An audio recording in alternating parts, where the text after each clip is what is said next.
Hi there, and welcome to the Explaining History podcast.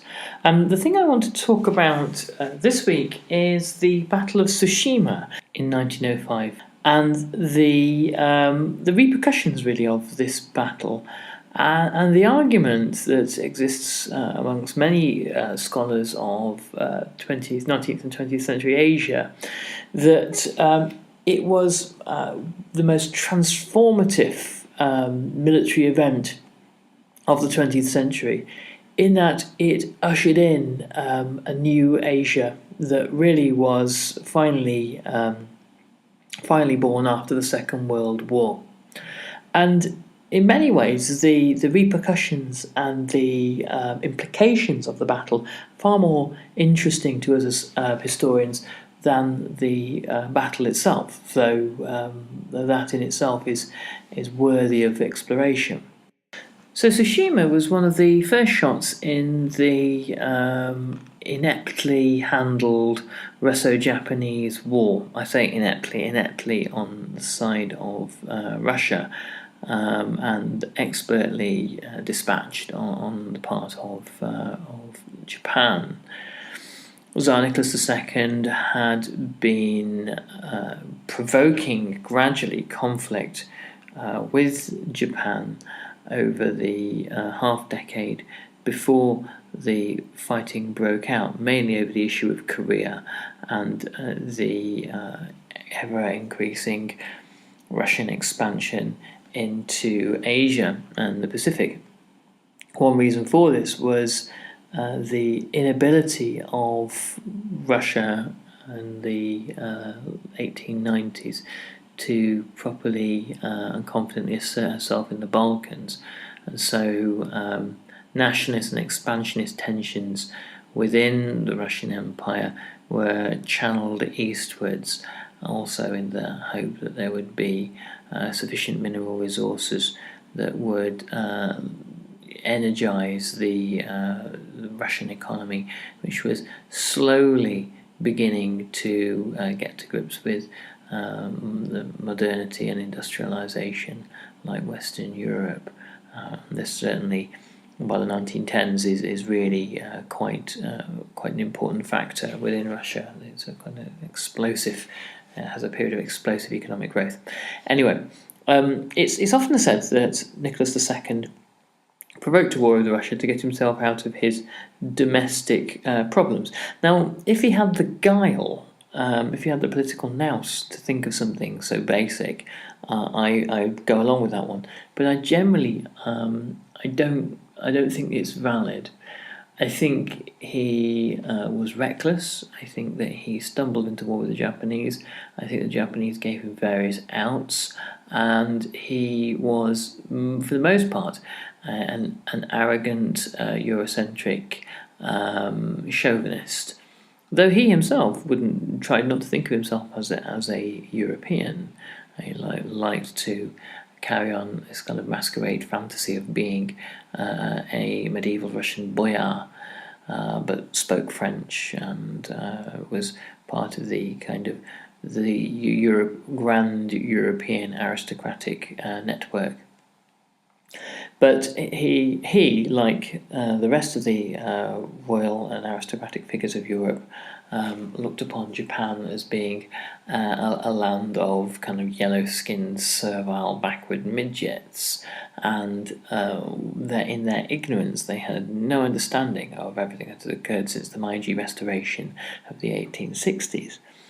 Japan's rapid industrialization, her ability to take ideas and best practices from the West, and the improvement, the dramatic transition from essentially a semi-medieval army through to a modern military fighting machine.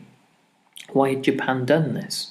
Well, Japan had looked upon the defeat of China by the British in the 1840s and 1860s. They looked at the suppression of India from 1857 onwards and thought, probably quite wisely, that Japan was next on the list, which almost undoubtedly Japan would have been had the Meiji Restoration not dramatically change Japan's fortunes. The Japanese were at first very dubious about contacts with Western nations, and other than Portugal and a couple of English legations, when the Americans finally arrive in Japan in order to demand that that Japan opens up its cities to American trade in much the same way that treaty ports have been established by the British in China, there is a period of crisis. The realists and pragmatists within the emperor's government say, well, we have little other choice than to do this, whereas Japanese nationalists and traditionalists and romantics are chiefly resistant to this and terrified that Japanese culture, which has been hermetically sealed away from the rest of the world for the best part of 1,000 years, is going to be polluted by this foreign barbarism. Japan is eventually won to the side of Western and European modernization, and the results show at Tsushima. So Japan is the country in Asia in the 19th century that bucks the trend. The rest of Asia is suppressed. The French in Indochina, the British in India, Malaya, and Singapore, the Dutch in the in the Dutch Indies, and eventually at the end of the 19th century, the Americans in the Philippines. Not to mention the wars waged by Britain against China, and of course there's also Britain's occupation. If you go all the way as west as you can, Britain's occupation of Egypt, and the semi-colonial suppression of Persia in the interests of Western tobacco industries particularly. So in May 1905, the Russian fleet that had sailed from Europe under appalling conditions for the sailors, that had come close to mutiny on the way, was met in the Tsushima Strait close to Japan by the fleet of Admiral Togo Hicharo, and was sunk within a couple of hours. It was described by the Kaiser of Germany as the most important naval battle since Trafalgar, and President Theodore Roosevelt said that it was the greatest phenomenon the world had ever seen. Why did he say such a thing? Such a seemingly outlandish comment? Well, because it was the first time that Asians within seemingly within world history had won a decisive victory over Europeans. One would probably have to go back to classical history to find an example. The battle was the end point to Russia's war with Japan.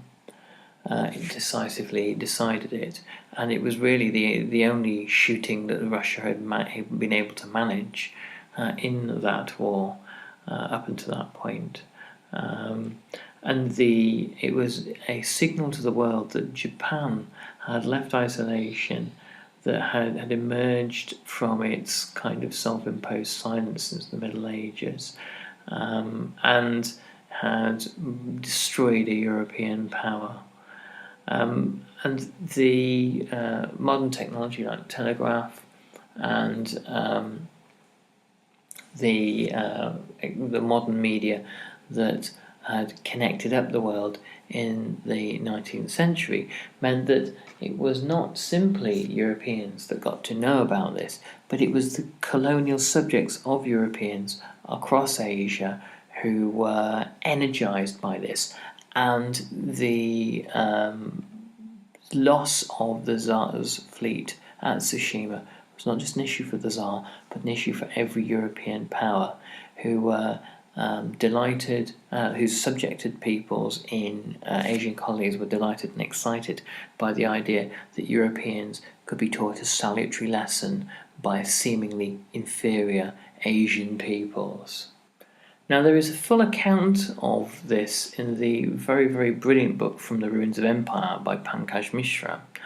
And he writes that in Calcutta, Lord Curzon, the Viceroy, said that he feared that the reverberations of that victory had gone like a thunderclap through the whispering galleries of the East. What a marvellous, fascinating way of putting it, that the conspiratorial types from Suez to China and revolutionaries, troublemakers and that kind of thing had taken on board this defeat by Russia as almost an omen, as a sign of Western decline. Obviously, in the eyes of many Asian revolutionaries, Japan had managed a feat that, if emulated, if repeated by India, by China, by Malaya or other places, then it would overthrow the domination by Europeans. The question was how to emulate this, how to repeat it, and in some parts of India or Persia or Malaya even, Islam was, for many nationalists, the galvanizing driving force that would unify nations and create a response to Western imperialism. Others had more secular nationalist interpretations or more secular nationalist visions of how to create a independence or how to overthrow colonialism.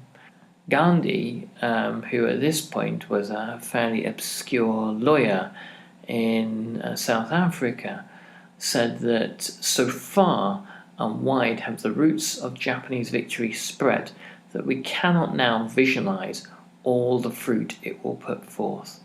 It was one of these epoch-making moments, the likes of which, I don't know, perhaps we're living through at the moment, that it was far too early to say, even weeks or months after the battle, how much influence it would have or how far it would change the world. The only thing that most people could agree on was it would change the world at a staggering pace, and that its implications would be vast. Japan was the role model for modernizers across Asia.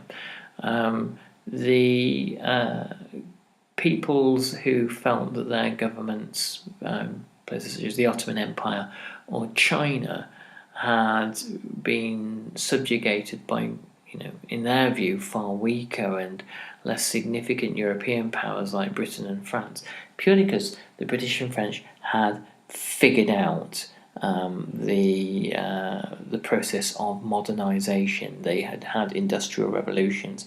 They had developed bureaucratic, centralized states that used free enterprise, trade and commerce backed up by military force, and had colonized and used the benefits of their colonies, the economic and material benefits of their colonies, to power their own economies.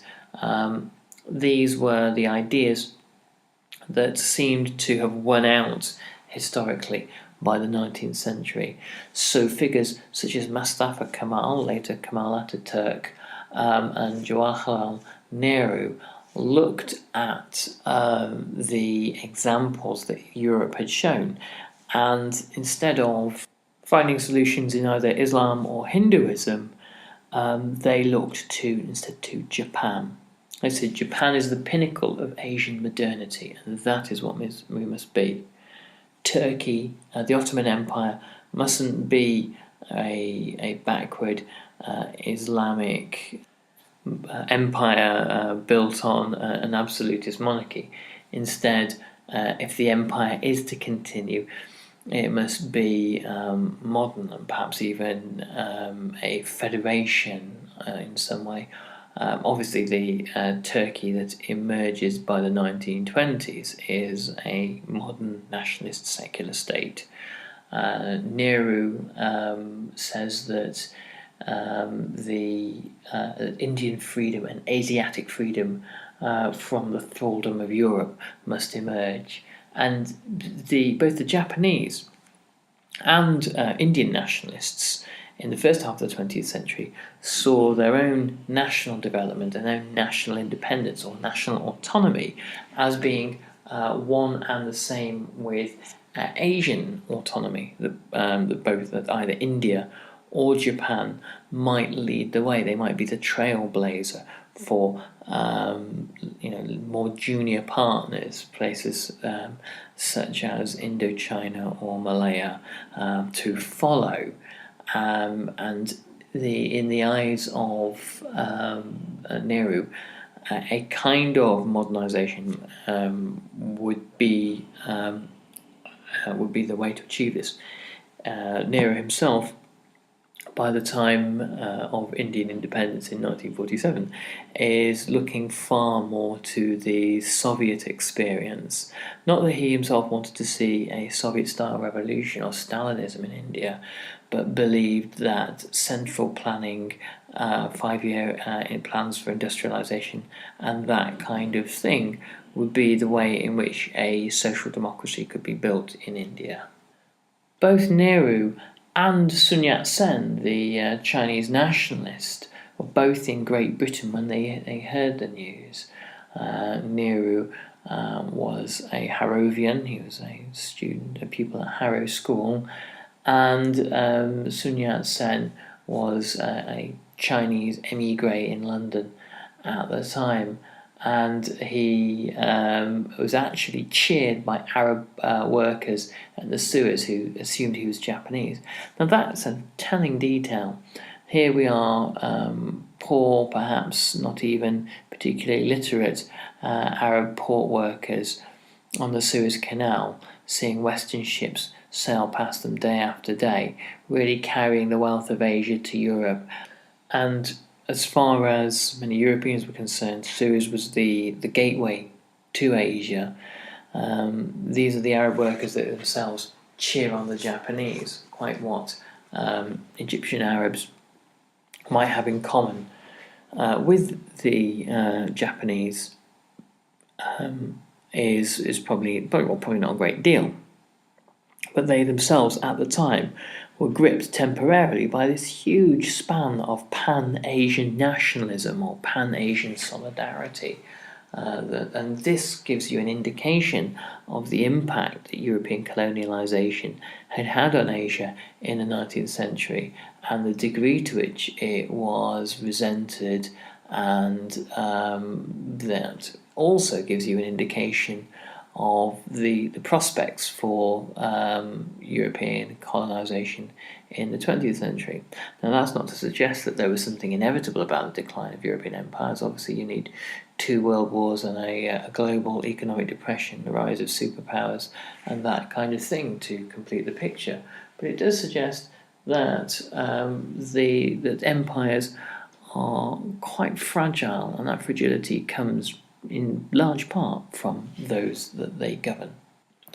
The newspapers of the Middle East, of India, of Southeast Asia are full of stories about what this implies. There are, as with all these things, moments of lurid and excitable reportage of belief that this might spell the end for European colonisation. William Du Bois, one of the founders of the NAACP in America, said that this was a kind of a moment of a worldwide eruption of coloured pride. And again, this throws up some interesting questions. What is it that a civil rights leader in America at a time where the after effects of slavery really still haven't left the country, where despite the rights of black Americans to vote. It's still possible to be murdered in the Deep South if you do. What is it that Du Bois sees in the sinking of Russia's fleet of the coast of Japan that has a relevance and a resonance with the plight of black Americans in the Deep South? And obviously the answer is he sees something there. He sees some kind of solidarity between the Japanese and black Americans or Asians in general. And we probably in the 21st century, it would be hard for us to make that connection. But he clearly does. And it also gives an indication as to the popular perceptions of colonial exploitation of Asian people, and obviously the realities therein as well. And it also shows us how tuned into questions of empire black Americans were, and particularly European empire, black Americans in America were. And if you fast forward through to the 1950s, there's an immense interest by black Americans in the decline of the British Empire and the French Empire in Africa. They see all sorts of synergies and connections, and the advance of civil rights in America is a simultaneous process. Well, Pankaj Mishra has the answer. He says that the Arab, Turkish, Persian, Vietnamese, and Indonesian and Chinese nationalists who had this range of backgrounds, range of experiences, divided by language and geography. What do they have in common? The experience of subjugation, and and subjugation really by a continent that Asia had for far, far longer viewed as being an upstart and an irrelevance. And that the lesson taught by Japan's victory was clear, that the white conquerors of the world were no longer invincible. And any empire that is now no longer invincible has a sell-by date. Gandhi, in South Africa, wrote that when everyone in Japan, rich or poor, came to believe in self-respect, the country became free. She could give Russia a slap in the face. In the same way, we must too need to feel the spirit of self-respect. And the example to countless other nationalists was that what Japan had done was something that not simply Japan's government or her navy or her industrialists had done, but it was something that had happened within Japanese people themselves. Whether this is the case is perhaps questionable, but certainly the perception to many nationalists was that some kind of consciousness had shifted throughout amongst the Japanese people. Now, it certainly had, after the victory, Japan's victory over Russia and her sense of invincibility would have obviously interesting implications for the future. But whether Japan had really undergone this existential cultural shift is unclear. What is clear is that others, assuming this, saw that national revolutions, the overthrowing of colonialism, or in Japan's case, the threat of potential colonization, meant that some kind of rejuvenation of the people, and perhaps a rediscovery of the past, of culture, of meaning prior to colonization needed to be sought. It's these sorts of ideas in Europe after the First World War that actually manifest themselves most chiefly in fascism, whereas in Asia they become parts of secular and religious national liberation movements. The first wave of change in Asia happens as a result of the belief that Japan's written constitution was the device that secured Japan her victory. Russia has a revolution fairly shortly after the defeat at Tsushima, or the unrest that Russia was experiencing morph into a full-blown revolution after Tsushima, and by October 1905 the Tsar has been forced to sign the October Manifesto, a constitution of sorts, however short-lived. By 1911, China has overthrown the Qing dynasty and created some kind of constitutional society, even though it would be racked with civil war until the mid-1930s. Similarly, a similar process has happened in the Ottoman Empire. So that the first wave of